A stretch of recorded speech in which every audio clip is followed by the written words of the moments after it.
Cristiano Ronaldo is one of the most valuable footballers on the planet. His talent is mesmerizing. He's really good technically, he's really fast. He's an athlete, a complete athlete. Cristiano Ronaldo is one of the best players in the world. But what is it that gives Ronaldo the edge over other players? To find out, he's come to this specially created state-of-the-art laboratory in Madrid. Here, in a world exclusive, sports science experts are going to forensically analyze what makes him such an efficient machine. Ronaldo will submit to an array of tests, each one designed to investigate a different strength in his game. It's amazing to see how my body works, so it's a fun day. The results are revealing and often surprising as Cristiano Ronaldo is tested to the limit.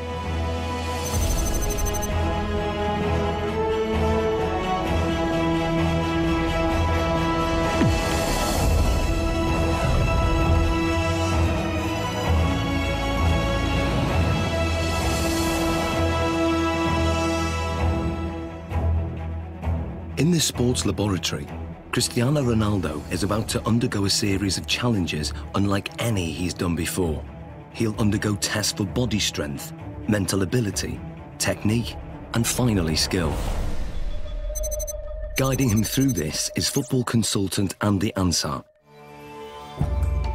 He's teamed up with leading sports scientists, hoping to uncover the secrets behind Ronaldo's tremendous ability. Shall we stretch out properly?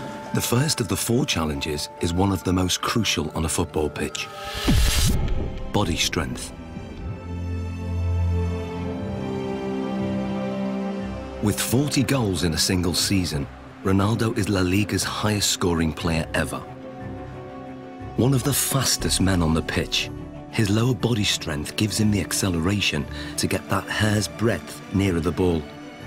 And in today's game, every millimetre counts.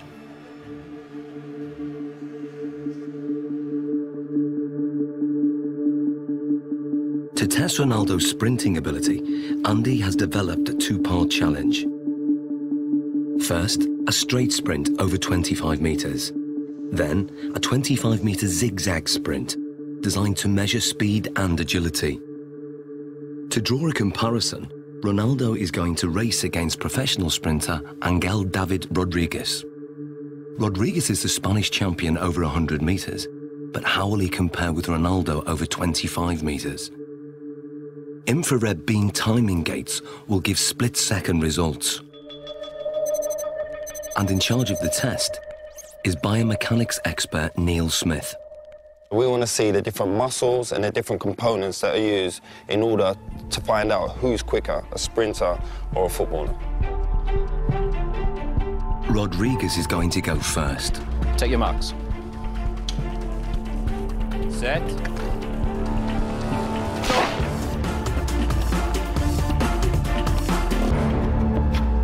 How do we do, Neil? Angel hit 3.31 seconds there, Andy. Angel, quality. Different class. It's fast. What do you think Ronaldo will do? Maybe the same, strong, accelerated. You sure? Yeah, I know. Slow-motion replays reveal that Rodriguez makes a strong, explosive start, reaching top speed in under half the distance.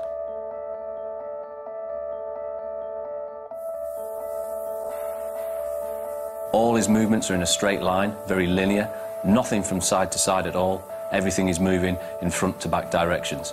No energy is wasted. Rodriguez has a high knee action. This gives him a very long stride length of 2.5 metres. Ronaldo's target to beat is 3.31 seconds. Let's see what he's got. Come in, buddy. Let's get Ronaldo on the blocks. OK, Neil. Set.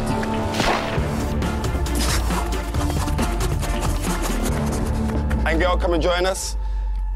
What was Ronaldo's time? He's done well, Andy. He's got 3.61 seconds. And what was Angel's time? Angel clocked in at 3.31. So that's 0.3 seconds. 0.3 difference. Absolutely quality. Different class. Considering Angel's classy sprinter, that's not bad at all. So Ronaldo narrowly lost the straight sprint.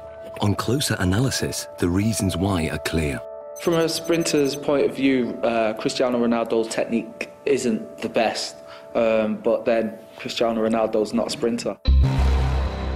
He's very quick off the mark, but his style is quite different. He has to still think about the sprinting. That's where his head goes back. And if you go like this with your arms, the chances are behind you, your legs will be doing that also. And that means lower knee height. Because of his usual increase in speed and decrease in speed during a game of soccer, his stride length is quite short and quite sharp, quite staccato, and only covers 1.7 metres per stride. In a 90-minute match, Ronaldo will usually cover over 10 kilometres, but very little of that is in straight-line sprints.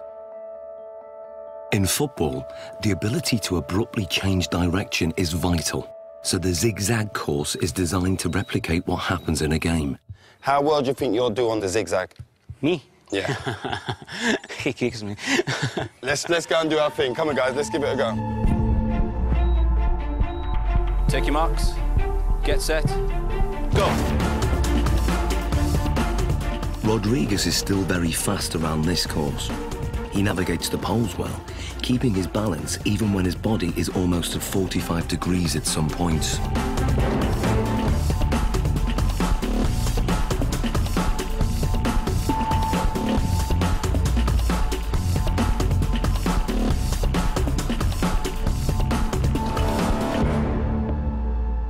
Rodriguez completes the zigzag course in 6.86 seconds. So Ronaldo, 6.86 to beat. What do you think? Well, because this is my type of work, I use more this in the game than run in straight line. So this is more my profile, my style.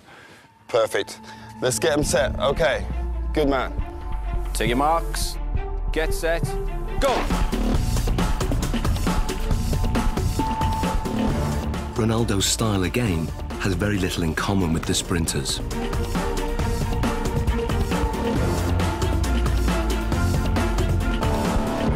Okay, Angel, come and join us.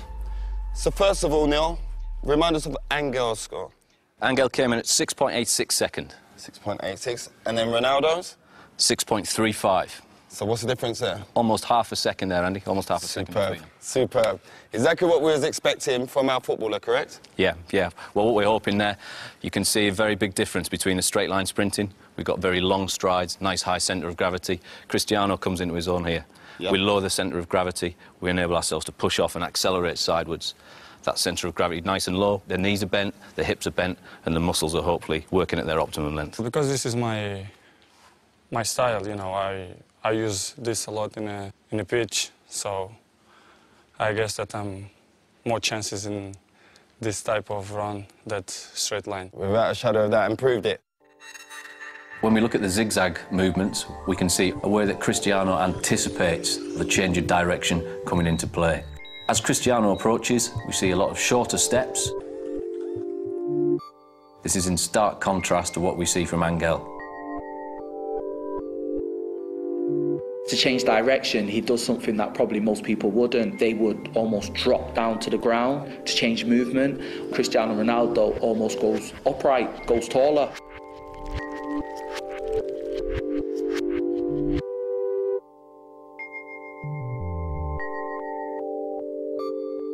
Oh, look, he jumps into it with 2 feet this turn. Here we go. Yeah. There we go, there. Yeah, we can see Angel using 1 foot there to break in one particular stride and to try and push off in the very next. Cristiano's decelerating using both feet. Yeah. Places his centre of gravity inside the line of his foot, Yep. and away he goes. It's almost like he uses 1 foot primarily Yeah. for taking the braking force, as we see that inside foot there. Then the outside foot is more for the acceleration force. And Cristiano places approximately 5 body weights worth of force through that outside foot towards the next turn. So in what we're seeing now is he's multi-talented. That's a given anyway with Cristiano Ronaldo, but the way his body works and the way it's built and all the different components that he uses when sprinting affords him the ability to maybe perform in terms of an athletic sprint at the very, very highest level. Yeah, he's up there. We've seen his speed is up there. We've seen the movement and the agility is up there. He can change direction quickly. He can accelerate and decelerate whilst he's still concentrating on the game. Ronaldo won by quite a margin. His time over the zigzag sprint was 6.35 seconds. Clearly, his ability to corner at speed gives him an advantage.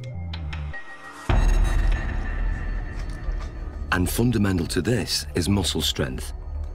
So before the next test, Ronaldo's muscles are going to be measured to see if there's anything unusual. Okay, Ronaldo, this is Luis. Hi. So we want to look at your body. We want to check everything out. What makes Ronaldo special? Okay? Okay. This is a state-of-the-art precision 3D body scanner. It uses a laser beam to create a visual profile of the exterior body shape and gives us exact measurements like height, 185.1 centimeters, chest, 109. Ronaldo has extremely lean, well-defined musculature.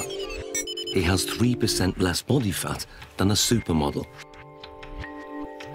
His thigh circumference is 61.7 centimeters, which is well above average. But his calf muscles are less developed, and the scan exposes a fact about their size that surprises Ronaldo. ¿Más la izquierda? El izquierdo, sí, sí. Eso es lo que te dice esto. Having uneven calf muscles hasn't held Ronaldo back. In fact, his body dimensions are part of the secret to his success.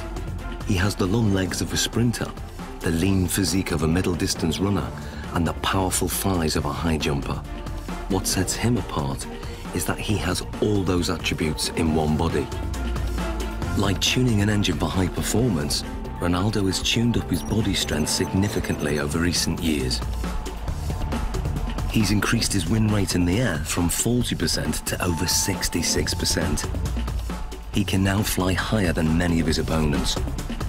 So next, Ronaldo's explosive jumping ability is going to be tested. Here we are. Okay, Ronaldo, this is the high jump. Now explain to us how this works. What we're going to get you to do is a test of lower body power. The higher you jump, the more powerful your legs are going to be. So we're going to place you on the mat. We're going to instruct you to jump as high as possible, give it your maximal effort, and try and land back on the mat again. This mat is actually a very sensitive pressure sensor that measures takeoff force. And the key thing is having his hands on his hips, correct? We're going to try not to use the arms as an extra counterbalance. So that's why we do this, so that he can't use his arms as elevation. So it's we're just trying about to the legs. Concentrate just on explosive leg power. Okay. 3, 2, 1.